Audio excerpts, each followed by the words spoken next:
And welcome to another edition of the Debrief podcast. I'm Josh Durso, joined as always by Jackie Augustine. We're here in the FingerLakes1.com studio, and we have got a busy hour coming up as we tackle a lot of the issues that people have been talking about in the last couple weeks. We're really going to spend some time emphasis on a report that came out just in the last 2 days. Really interesting, takes a deep dive look at sort of the socioeconomic status quo of the Finger Lakes and cities and counties. But we're going to talk about a lot of other things too. But Jackie, how you feeling? Another week or another day closer, I hope, to spring.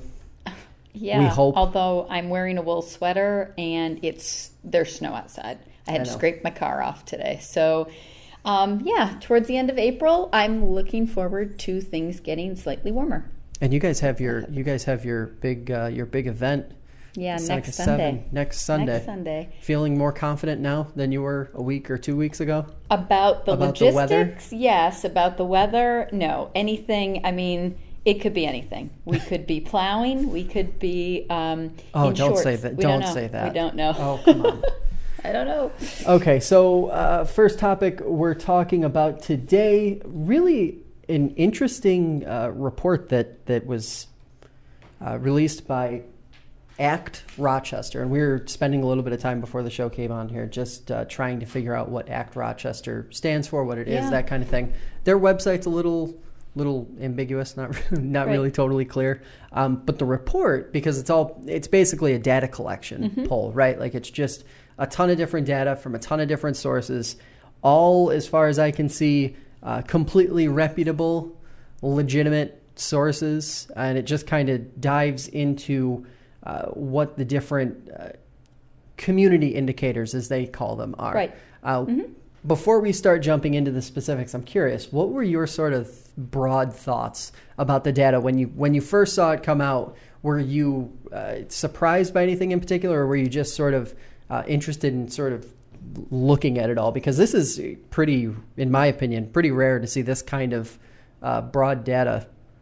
Yeah, I think it's great. I love looking at the facts, right? I like, instead of just speculating about how things are doing, I like actually looking and seeing what the numbers actually say, what they actually tell us. And, in Geneva, Success for Geneva's Children has done this for years and years and years. Way back when I first started in city council, I was on the board there, and they put out this data book which measures, specific to Geneva, some of these same points as far as graduation rate, birth weight, childhood outcomes. Again, the focus, as the name suggests, is on children. But this ACT Rochester group, it's a combined effort from United Way, Rochester Area Community Foundation, and I'm not well. It's part of the Rochester Anti-Poverty Initiative, which I've been following for a long time because I think that's an excellent initiative. And I think they decided people need to not just be told the story, because some people won't believe it till they actually see the data. So now here it is. Right.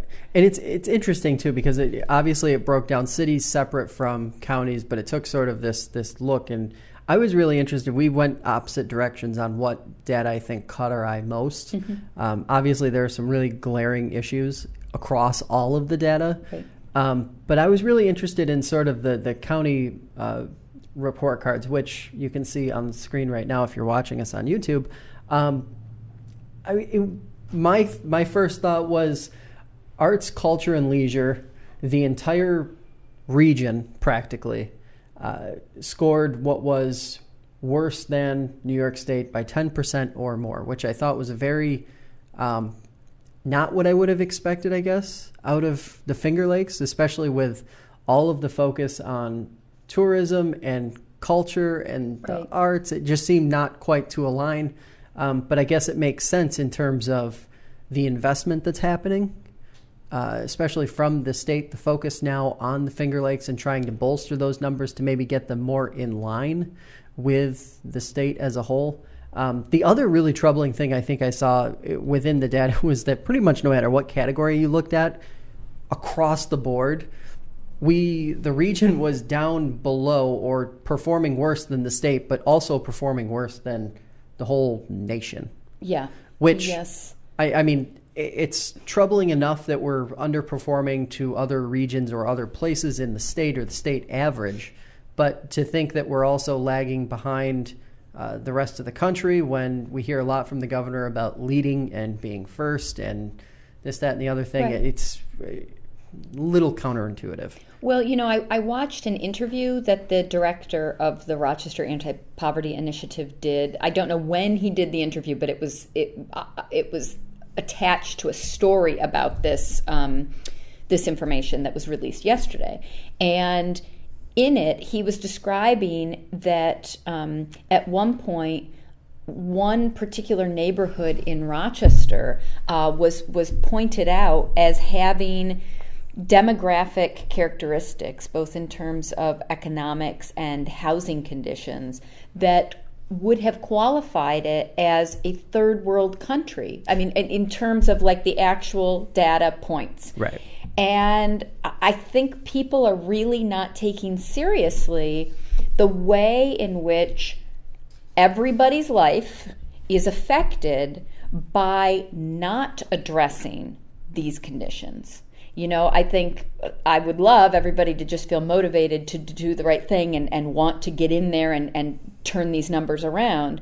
But for people who don't feel so charitable or intrinsically motivated to do that, I hope this data helps to paint the picture that everybody's livelihood is interconnected. So if this region continues to ignore these issues, the entire region suffers for it. Right, and I want to throw back up on the screen right here. I want people to just kind of take a look at this because, okay, so go down to the housing category, right. And you look across and you have all those pluses, which means equal to or better than New York State average, red average. Yes. That kind of seems like a complete non-fact to me, because pretty much is most of what we hear from folks in the community, especially those who aren't in the best financial situation, is that housing, affordable housing, is an issue. So it's, how we got from, and when you look at the city breakdown, which goes into really great detail as far as how the individual categories that make up the broad category that you're seeing on the screen right there, how they perform, it doesn't really align with me. I'm not really sure how they got from there to what you're seeing here on the screen. Right. And I mean, without triple checking this to make sure that I'm correct, I believe the housing metric on this countywide comparison sheet that's on the screen right now is a function of home ownership rates and median housing cost. Now, we know those things to be true at a county level, but when you get into the actual city data, so for instance, in New York State, the city of Geneva lags behind the home ownership rate. It also lags behind the median home value by almost 4 times, right? So right. It's there are these disparities. So while it may look like the region as a whole or individual counties are on track in terms of housing, the report goes on to call out the real disparity within those aggregate numbers. So we can get into that in a minute. Well, no, I think, we can jump right into that now, because I think that this kind of just hammers home some of the facts that I think a lot of people have been skirting over. So the one thing that I heard yesterday as soon as this report came out was that it was intended, these report cards were intended to help basically allow government officials and elected officials to make better governing decisions. Yeah, that's the hope. Admirable stuff. Yes. But my concern is that, this data, it's not like this is new data. Right. Like, well, this stuff has been around. It's not new data for people who care about these issues, but I think as we've seen, and to be charitable about it, governments, particularly county governments, have a lot of stuff on their plate, and quality of life issues and actually keeping up with trends in community development doesn't necessarily seem to be a forte or a focus. So I'm not going to say that they have intentionally ignored the data, but I think people who care about this stuff, who do this kind of work, and who take public policy seriously and understand that housing is the economic indicator, housing is the indicator that's going to tell you how healthy your community is, more than jobs, even more than education. Not that those aren't connected, but housing is what you really need to keep the pulse of. They should be concerned because this long-term trend chart that they came out with shows that even though the report card says, okay, counties in general, maybe you're on pace, it actually says that the trend for every county in the region in terms of housing is downward, which means some intervention is necessary. Anytime you're tracking something, if you start to see a trend in the wrong direction, you need to take action. I mean, it's like riding a roller coaster. Once you get started going downward, if you don't correct it, although I don't know how you would correct it on a roller coaster, so that's a bad analogy. But you know what I mean? Yeah. You got to do something. You know, I kind of relate this to some of my work on the Suicide Prevention Coalition here in Seneca County. We held a series of forums over the last 2.5 weeks or so, and a lot of the discussion was tailored around housing and transportation issues, in particular in the southern half of Seneca County, the really rural part of Seneca County. And I just, looking at this data is great, but I'm also seeing the transportation issue kind of be not included, right. which was one of my concerns actually when I was going through this. I'm thinking to myself, well, yeah, housing is definitely an issue, but every time I hear housing talked about, transportation's right there with it. How am I getting from Lodi or Covert up to Waterloo if I need a service provided by Seneca County? Right. And, maybe there's a bus service that exists for a small window during the day, or there's a couple bus services that may, right. but you're not talking about at will, always available transportation. Yeah, yeah. And I think that kind of speaks to the and I know some county officials will look at this and say, well, the data's there and yeah, it's a problem, but we don't have any money. We can't do it. We don't have any money. Right. And right. a little bit frustrating, I think, on both sides. Obviously, I think they are well-intended when they say something like that. But at the same time, I feel like at some point you have to say, okay, we need to just deal with this. Yeah, and sometimes it's not even a monetary solution. Sometimes it's just convening people who are in the know about what's going on and people who have creative ideas and trying to put a focus on the issue to see what solutions arise. That's part of the problem I'm finding, is that there's a reluctance to even talk about this. Now, granted, the city of Geneva, I believe, has taken seriously the housing issue for many years, and that, I think, is commendable. But Ontario County, I've written this series of articles. The next one comes out in my next article, which is not this week, but the following week. Ontario County is asleep at the wheel. That is the charitable interpretation. Or Ontario County is somehow complicit in housing disparity that is causing economic, educational, and social injustice in our community. And if they don't see the link, this report lays it out. No one can claim they didn't know, they weren't aware, it wasn't clear. It is right here in the numbers. Yeah, and so the last point I'll make on the county side before we jump into some of the city-specific numbers, throughout the region, community engagement is down. Right. That takes a variety of factors into consideration, but there again, Ontario County, down, Seneca County, down, Wayne County, down, Yates County, down. That is not, in my opinion, the ideal way to go forward. Yeah, no, right? Not at all. I mean, that's, you can have a lot of things, but when you begin to have a disengaged community, that is where you start to really see these gaps that you're talking about really expand. Right. And I think there are two reasons for that. I mean, community engagement, in my observation, goes down for two reasons. First, because the conduct of governing bodies is so haphazard and arbitrary, and people fear it's corrupt or whatever, that people say, why bother? Right. That is, the job of every government, to boost its legitimacy, its transparency, its accountability, to get people thinking that you should bother, that it'll matter if you bother. The second piece of that, I think, is what we've been seeing locally. You might say, whoa, civic engagement's really high here. Look at how many people are turning out for these meetings about the incinerator, fighting lakefront development, or all these other, big topics that draw a big crowd. But look at what those issues are.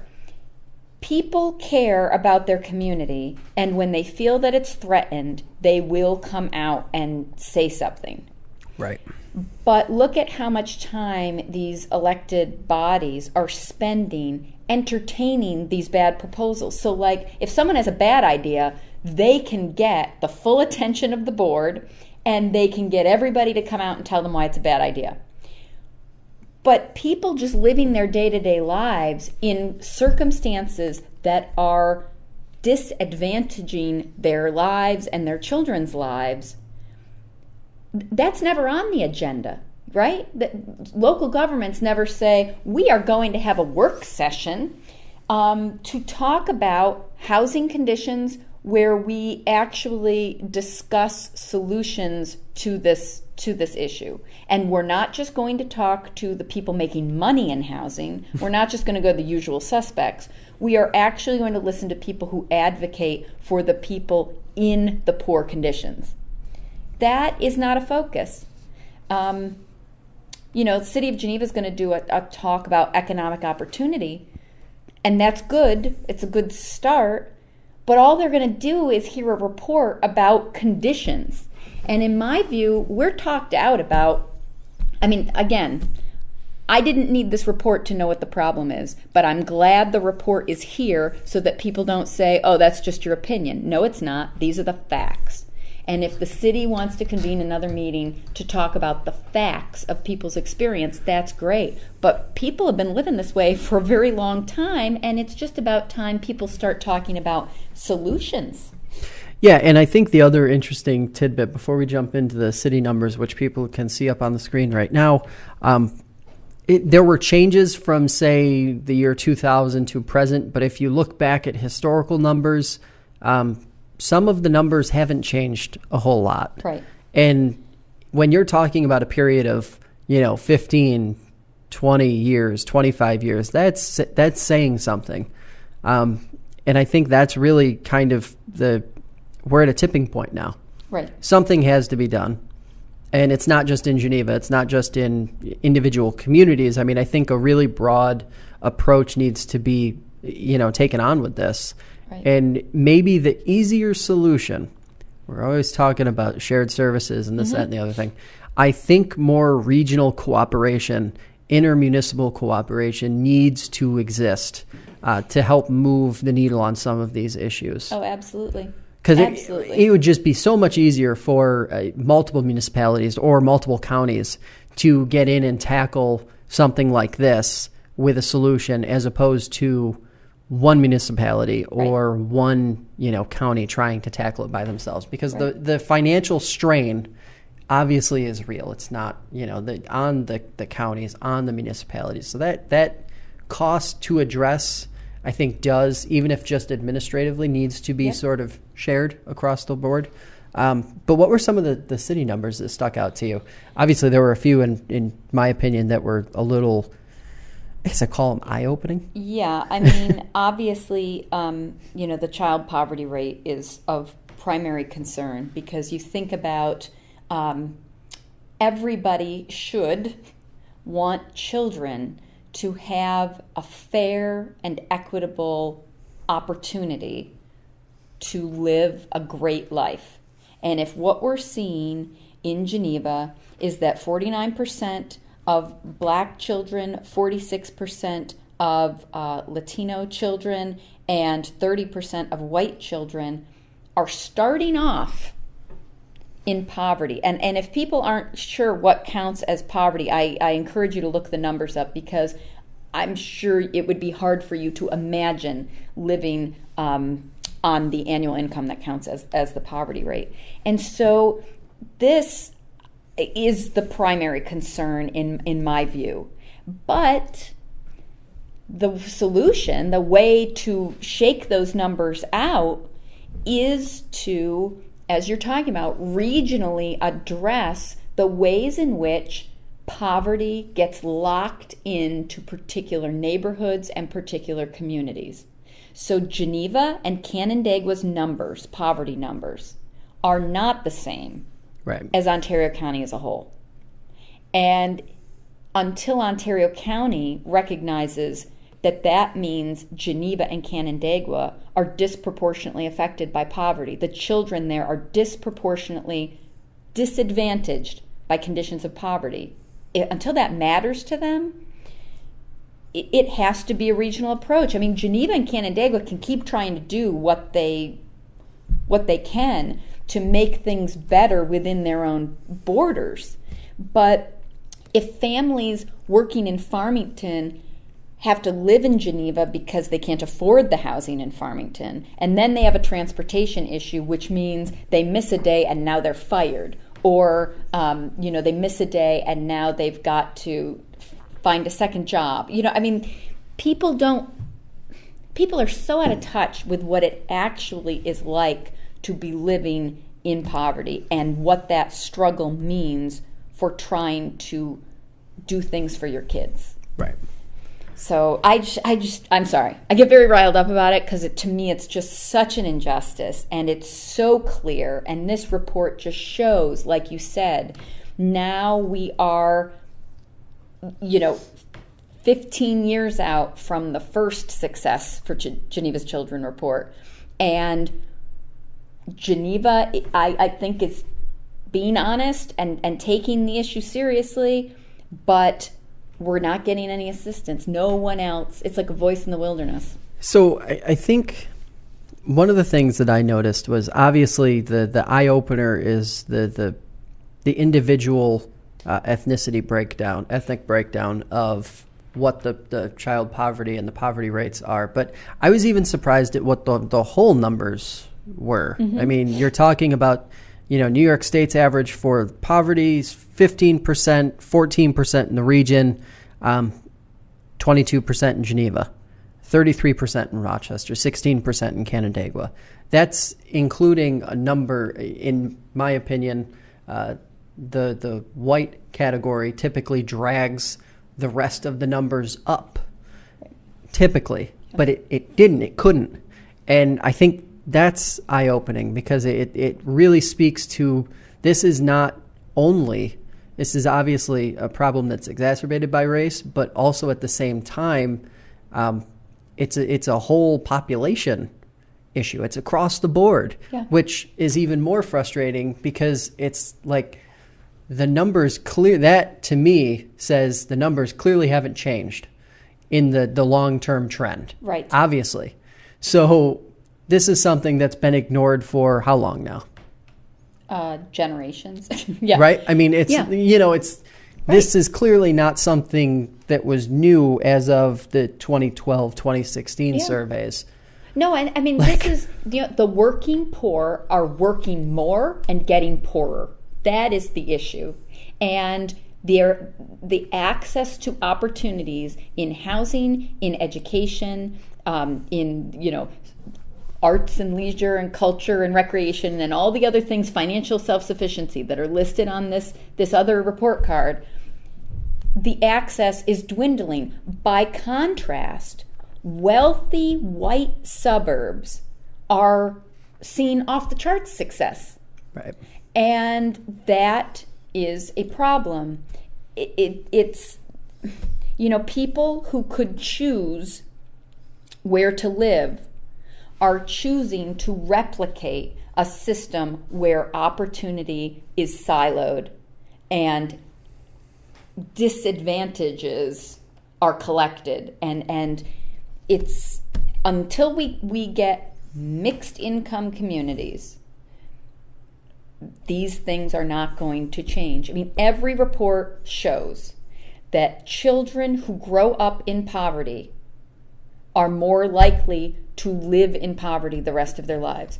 Children who grow up in areas where there are mixed income, where their neighborhoods are diverse, have much better outcomes than children who grow up in segregated communities.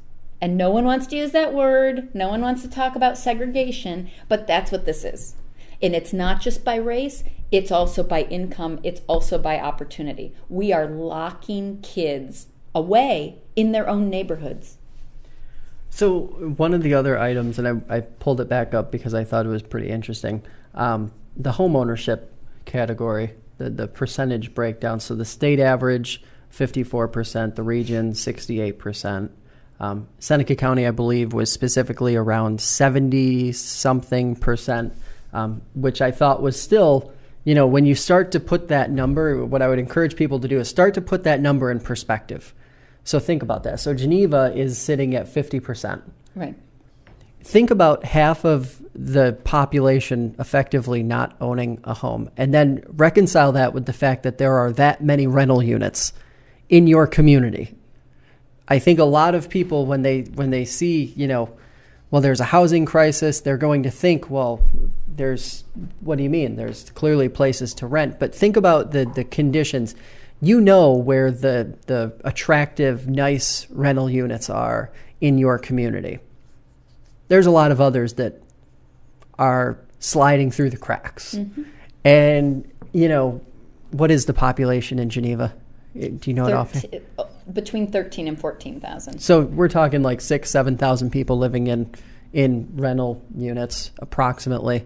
I mean, that's saying something. Even if that number is reduced, even if you cut that number in half, and you're saying 2,500 or 3,000 people are. Right. That's crazy. At least in my mind, that's crazy because, I look at like a Seneca County and, you can go community by community and really just the large communities, Waterloo, Tyre, Seneca Falls, and you can count the number of, apartment complexes. Mm-hmm. Or visibly clear rental units on a couple hands. And that's like, you're still talking 30% of the population that is in rental units of some kind. It's wild. Like, that was probably the most eye-opening number in all of these reports, because I'm literally sitting there thinking to myself, where are these people? Yeah, I'm going to, and while I agree with most of what you're saying, I do want to take a slightly different tack, which is to say that I'm not sure traditional home ownership is the hallmark of community success now. I'm not sure it's trending that way in the way that it used to, because Geneva has a lot of senior citizens. Yeah. A lot of senior citizens don't want to own a home because they don't want the maintenance. Right. So the fact that within the senior citizen population, home ownership might be declining might not be an indicator that senior citizens are suffering, right? Right. So, and likewise, I think if you're looking at communities that are currently in poverty, so everybody knows I'm no fan of the housing authorities' large complexes, because I think warehousing poor people leads to bad outcomes for people living in the warehouses. I mean, I don't want to mince words about it. That's what happens. That is not the ideal situation. So sometimes people say, oh, well, maybe the housing authority should just ramp up its home ownership program and that'll change things.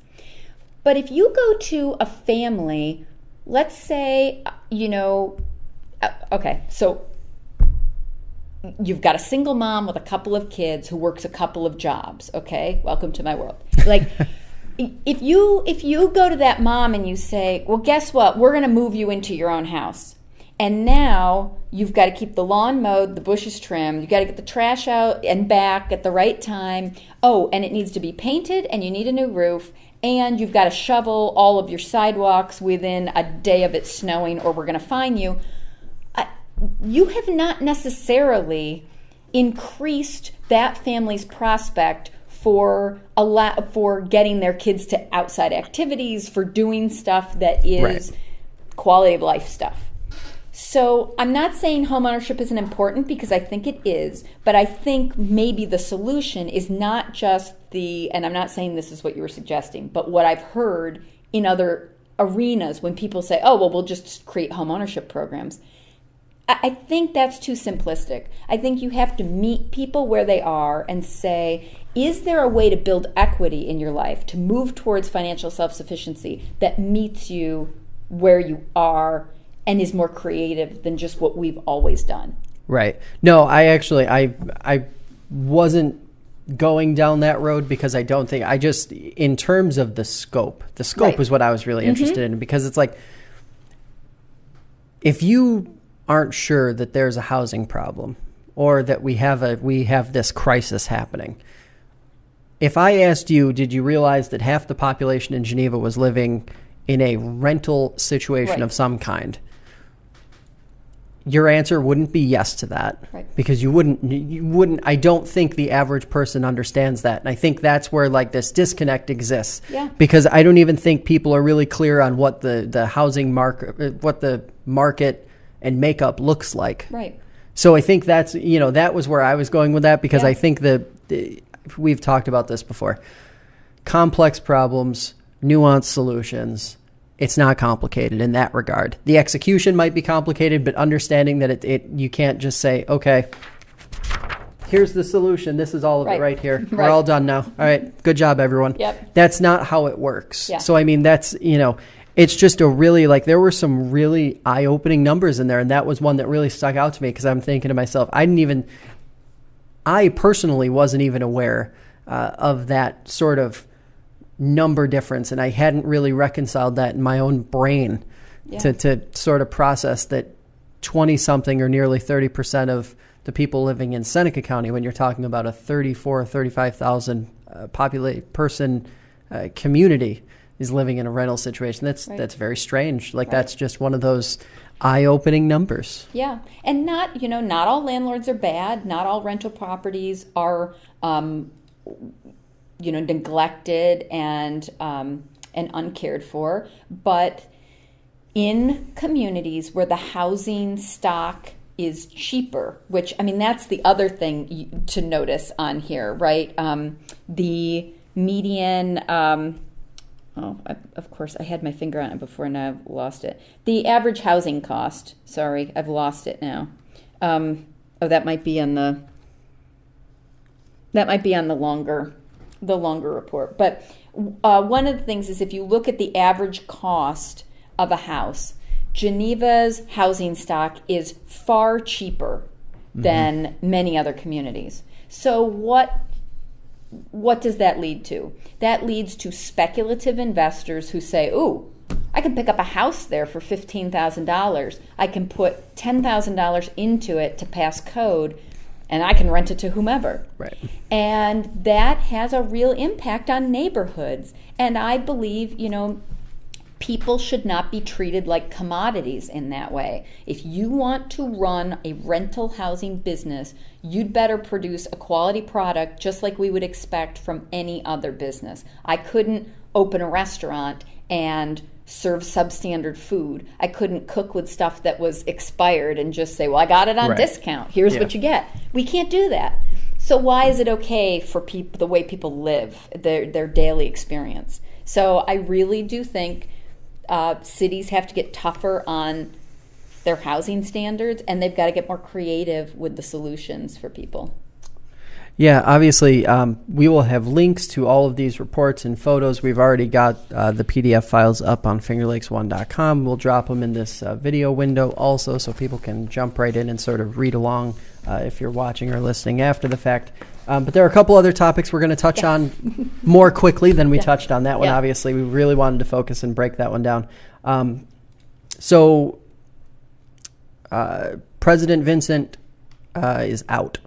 Surprised, not surprised, somewhere in the middle. Obviously, the whole plagiarism controversy around Hobart and William Smith, former president, resigned before the investigation was completed, which personally I thought I was a little surprised by that, honestly, because it was my thought process that he would at least wait until the conclusion so that he could be, get the clean slate treatment and just be able to continue doing his job, because he seemed to have a really, really good reputation, especially within that school community. Well, I mean, I will take the description that I received when I was talking about this with a friend, without getting that person in any trouble by revealing the source, that in situations like this, there are the facts and then there are the politics. And I think that President Vincent probably took a look at both, and regardless of his position on the facts, which I don't know what that decision will be. I think based on what he said, it's likely that that the issue will be resolved. But I think on balance, taking a look at that, he must have read the tea leaves and said, regardless of how the facts pan out, politically, there's not enough capital to really continue. And so I think that explains the resignation. I think part of that is that, the board's approach surprised me at first. The idea that they didn't take a position one way or another immediately, but said that they were going to take this kind of 2-week limbo period, I think that already, that could not have contributed positively to the climate on campus. Yeah, and a situation like this, you want to see the process play out, or at least I think that's, I would like to see the process play out first. That person get their due process before any decision is made, one way or another, whether that's a personal decision or a decision made on behalf of the organization or the entity, in this case, Hobart and William Smith. So I'm going to walk down this road. What if he comes back and it's totally clean? There was no issue, no challenge, no nothing, and he is free and clear. He left under those circumstances truly, as he said, to preserve the community, to benefit the community. Good luck finding a president, good luck finding a person in any realm who lives up to that character. Because that, to me, is a level of, if you know in your heart that you're innocent and you didn't do it, and you essentially do the equivalent of, taking the bullet to just say, okay, I'm just going to go my own way and that's it. Right. I think that's a level of genuine that we just don't see very often. Yeah, I would agree. I don't know what the facts are. I don't know what the findings will be, but under the scenario you described, I would agree with your assessment. And I think under a scenario like that, then he probably won't have much problem finding another position. Of course. HWS's prospects for finding another president in a quick turnaround time are, I don't know. That's tough, because I don't think that process plays out quickly, whether it's good terms or bad terms. Right. And, I think that, again, the kind of political atmosphere is going to change the nature of the search a lot, and will change the focus of the skill set that they're looking for. I know Pat McGuire, worked with him on the comprehensive plan. I think he's great. So I think they're in great hands. But yeah, I wish them well as they figure this out now. So let's switch gears again and talk about the revision of the plan. Right. Did this surprise you? Obviously, a lot of people were surprised that the department came out with this stark of a reading so early, because this really, I think, puts circular energy on their heels a little bit. Yep. Because this is, I mean, you are not going to be able to skate. This is, in my opinion, this is what it's saying. It's saying you are not going to be able to skate through this process.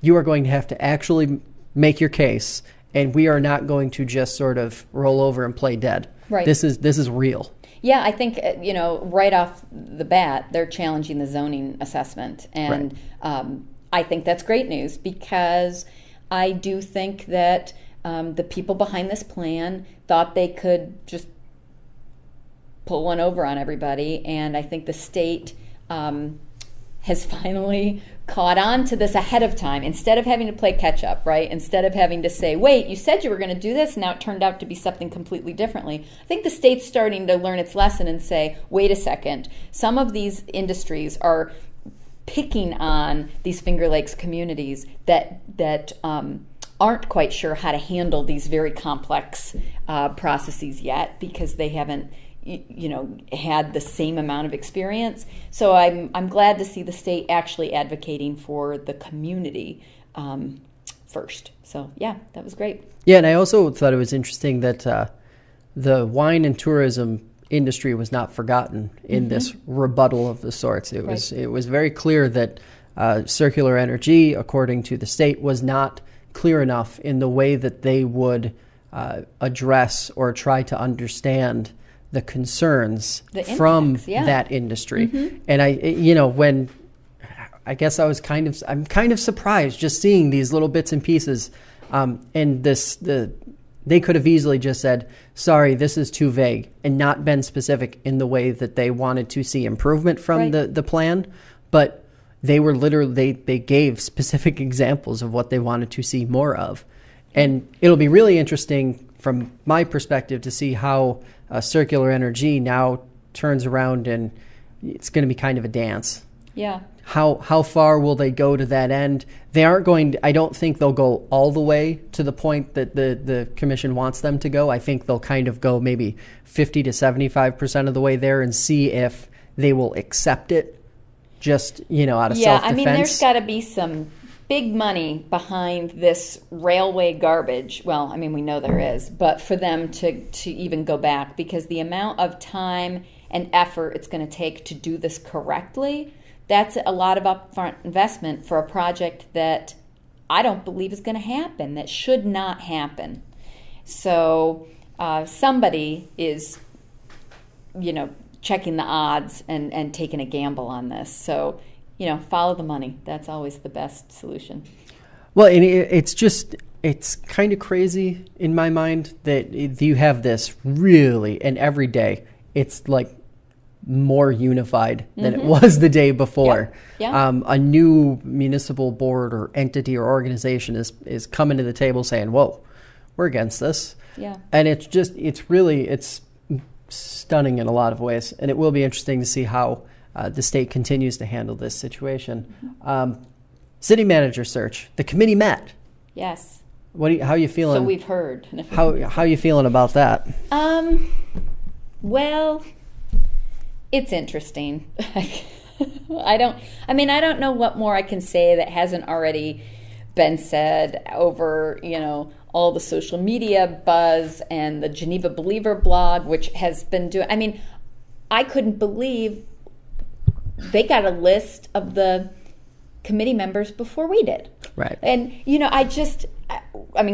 good. That's great. But I don't understand. I mean, I'm stubborn. I never give up on somebody, right? I always think it's going to get better. With a little more discussion, a little more sketching out what the problem is, it will get corrected. So I keep thinking the city's going to figure out that being secretive, shutting things off to the public, being really sketchy about the appointments, clearly putting people on that raise eyebrows, at some point they're going to say, yeah, you're right, we are unnecessarily creating a black cloud over this process. But man, I'm not sure that they are there yet. I mean, we can talk about the process by which the committee was selected. I'm going to be having Jim Meany, founder of the Geneva Believer blog, on my podcast within the next, week. I think next Wednesday. But, that is one part of the problem. The other part of the problem, I feel, is the shutout nature of the whole process. And now that the committee has formed, how quickly will this group of 20-ish, I think it's 20-ish people, right? Yeah, I think it's like 18. Yeah. How quickly will this pretty large body of individuals, how quickly will they come to a decision? How quickly will they make it to a recommendation? And it seems from the press release that the city sent out that it is going to be a fairly quick process. Phone interviews are going to happen within the next 30 to 45 days. Right. I'd assume at that point, whatever committee within city council would look at it, and then it'd probably be they'd be doing face-to-face interviews, and maybe a decision is made within a couple decision cycles. Yeah. I mean, city council only operates as a committee of the whole, which might mean a few more decision-making cycles before there's a decision. But yeah, I mean, it's going to be very interesting, and I think especially in light of the data that we were talking about at the beginning of the show, I am not confident that the majority of the members of the committee have a good command of this data and a good understanding about the kind of policy implications a city manager would have to be willing to implement to reverse these trends. Right. So it will be interesting to see what candidate emerges from a selection process that that might have a different view on what's actually going on in Geneva and what Geneva needs. Yeah, and of course we're getting towards the end of the show here, and we'll be talking about this as names become public. It'll be easier to have a good discussion about what that position is, what those individuals bring to the table, and it'll get a little more detailed then. But stories of the week. What are you watching? Anything special? I know what I'm watching. Assemblyman Gary Finch is being challenged. I didn't know that. Yeah, Keith Batman, the former Cayuga County Legislative Chair. How did I forget? Yes, I did see that. Yeah. And I think I might have mentioned this a couple weeks ago, too, because he was thinking about running. He wasn't quite all the way there. I had him on the program in December. Super interesting guy, super connected to the community. He is a guy that is really, really connected to the community. And I think that is just, if there's something that frustrates people about Albany, they feel there's a little bit of a disconnect on top of the other issues that Albany has. But he really bridges that gap. He is. I would love to be on the campaign committee working for someone whose last name is Batman. Can I just say that? You could have so much fun with that. Yeah. That's interesting to me. Just politics aside, that's a great one. I think it was Rob Harding of the Auburn Citizen who had a really awesome headline when he first announced it was Batman Begins, and it was those there'll be no end of those. I can imagine. Yeah. They love a pun.